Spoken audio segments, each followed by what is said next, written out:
Everyday Americans are losing, and here's why. The mental health crisis will eventually sink America, and here's why. Many of you don't understand the fact that the elites actually use homelessness as a tool in order to circumvent many of our freedoms, meaning they are allowing this homelessness to exacerbate because it is a key tool in their strategy to tighten the grip on the freedoms that we were granted. Many of you think that you are free. You are not free. I am not free. As long as you have laws that govern you, you are not a free individual. And I'm not saying that we don't need laws. But what the elites have done, many of them, and I'm gonna have no issue with individuals becoming supremely wealthy. If you can do it, do it.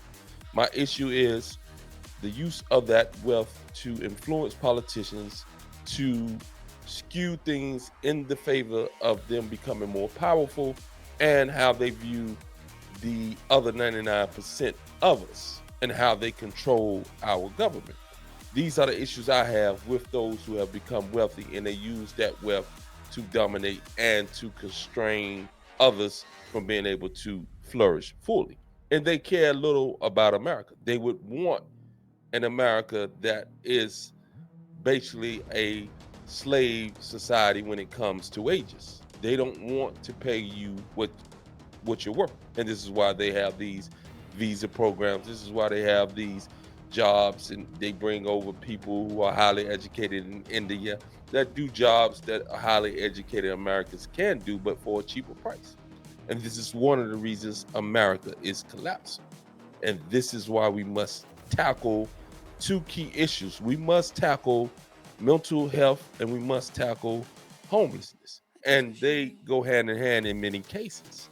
But the issue remains the fact that those at the top and the government itself has turned a blind eye to homeless, has turned a deaf ear to mental health.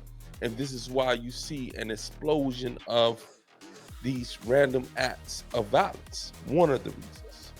There is a ton of mental health issues that are readily available as far as you being able to see that these individuals are not thinking correctly.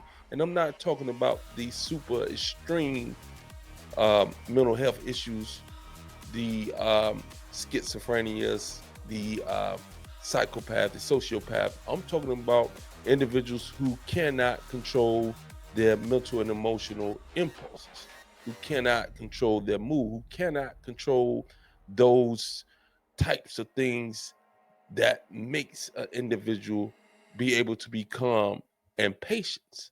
They are stress driven. They cannot control, again, their thoughts. And this is leading to a lot of sporadic and random violence. It's leading to a lot of vulgar and vile behavior, irregardless of the race, irregardless of the sex. And you see this escalating. And when you see a society where the women are as vulgar as the men on many occasions, then you see a society in collapse. And again, those at the top, they don't mind that. The more this below becomes disjointed due to the mental health and the homelessness, the more control they can usher around the situation and give you and I, or have you and I, many of us, calling for greater restraints on certain things that will actually end up making our freedoms even less. And this is part of a plot. But what we'll do right here, guys, because I'm not going to stay long, we'll bring up some information surrounding the mental health issue. And one of the biggest things that I like to point to is this. I say since 1972, most of us have been compromised. I'm talking about most individuals are epigenetically compromised. What does that mean? That means that our mental and emotional development of the brain has not been completed and was compromised in the beginning because our parents, unbeknownst to them, enjoying what is called the freedoms of America to go out and indulge in your vices, actually damage the sperm and the egg of those individuals who have engaged in a way that's unhealthy, alcohol, engaged in even the taking of birth control and things of that nature, can damage your body's ability to, or the egg and the sperm that that individual is carrying and developing. So when I say that, this is what I mean. I mean that, again, the mental and emotional faculties and the development of the brain can be compromised by a lot of the things that you and I have engaged in as vices of pleasure. So let's break down a few and then we'll get you on up out of here. And these things impact the sperm and the egg that eventually impact the well-being and the development of the offspring. Many of you think that if it's not a physical deformity or not an acute mental health issue, then it had nothing to do with genes.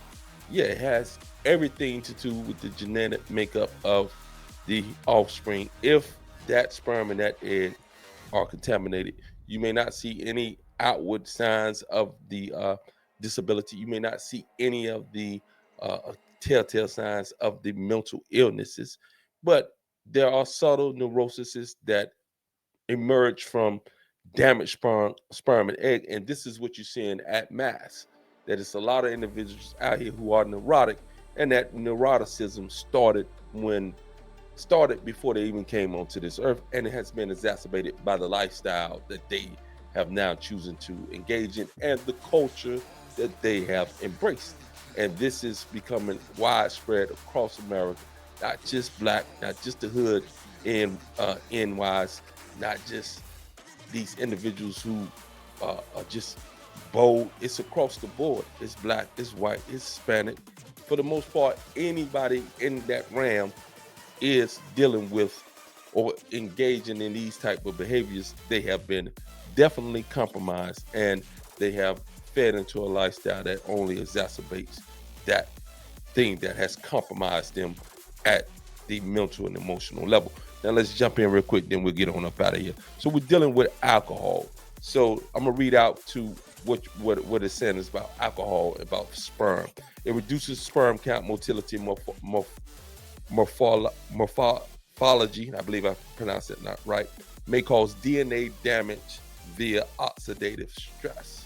This is a key, DNA damage via oxidative stress. So those individuals who have engaged in a lot of weed smoking and smoking weed that is definitely actually chemically laced, you are definitely doing damage to your sperm and your egg, and your offspring will pay the price. And these offspring, these young individuals have paid the price for the sins and for the misdoings of their fathers and mothers. And no, I'm not religious, but at the end of the day, I use that word sin.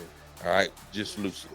Can alter epigenetic markers, potentially affect the gene expression in offspring. And this is what I am getting at. And this is just talking about alcohol.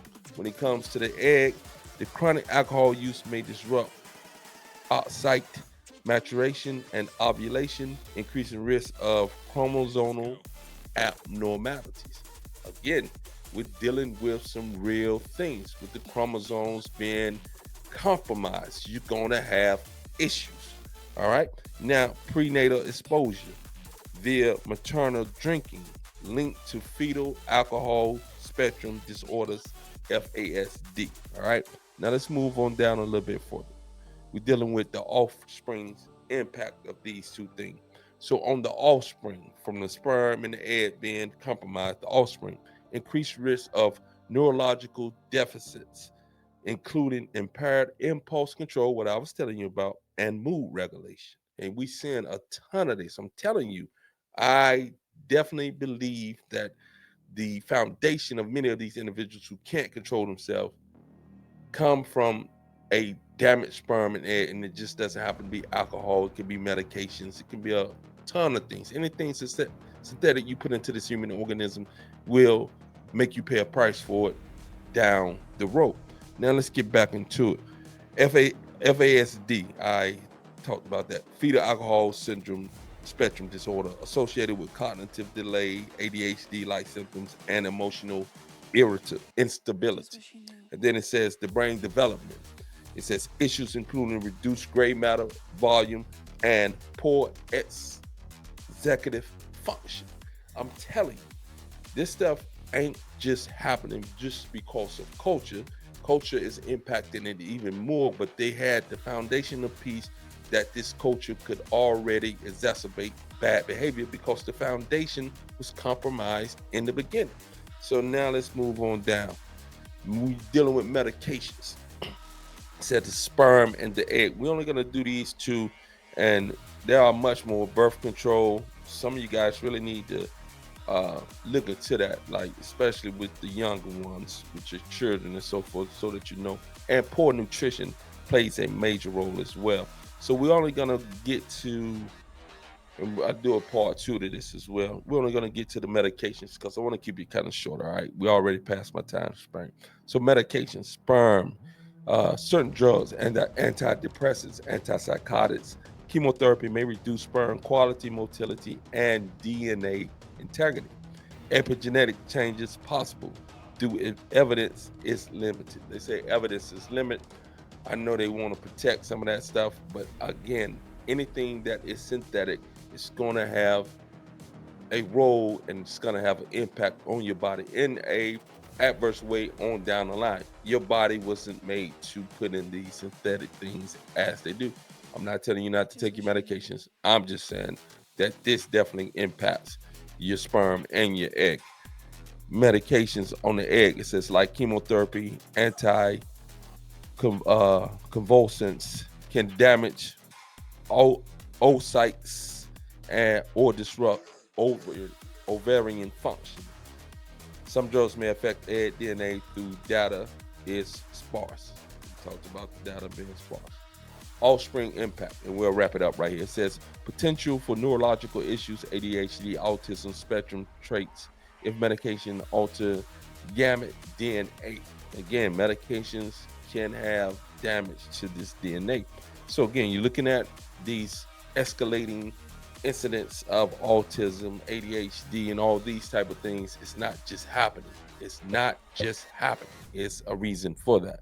And then that prenatal exposure to certain drugs, SSRIs, linked to mood dysregulation and developmental delays. So that's, I think that's serotonin reuptake inhibitors, maybe. Yeah, I think that's what the SSRIs are.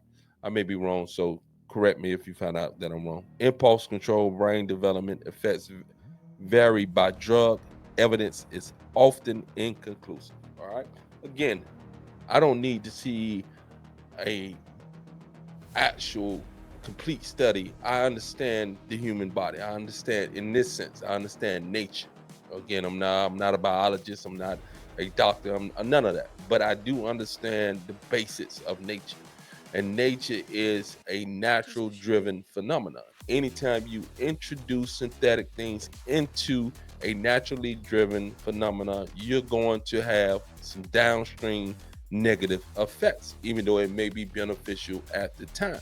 So I tie this to the explosion of all these things that are going on within this society, especially how vile and vulgar and how deplorable individuals are today when it comes to their basic interactions with other human beings. It is fostered by a culture that promotes in the rap world the very vulgar, derogatory, and degrading hip hop. It's depraved, you know what I mean? Plus these movies that are not part of hip hop that promote depravity, promote over sexual hyperlizing sexuality to the point where it's just ridiculous. And when the men have to be honorable men, and not many of us are honorable. We have to grow into that.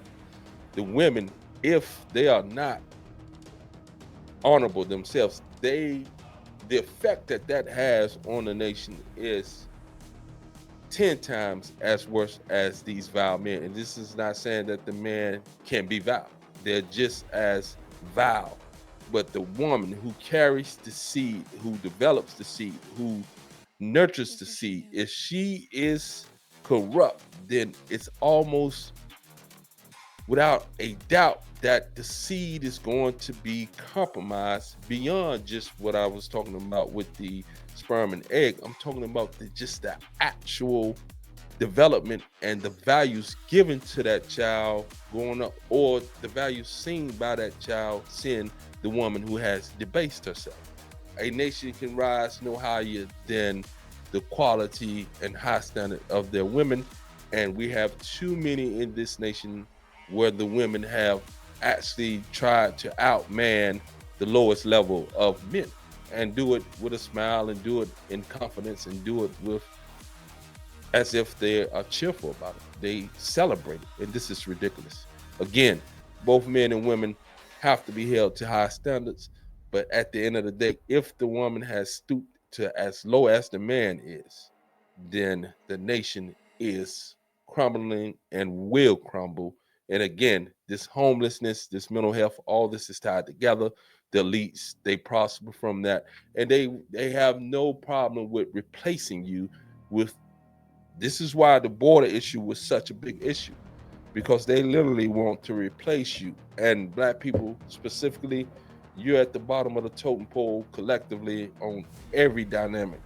And those who you vote for in the Democratic Party definitely are bringing your replacements in if they get back in power, just like they let them in before. And again, I don't blame individuals for coming across the border to try to seek a better life. And if they're going to work for less, I know that these greedy corporations and these individuals are going to work them.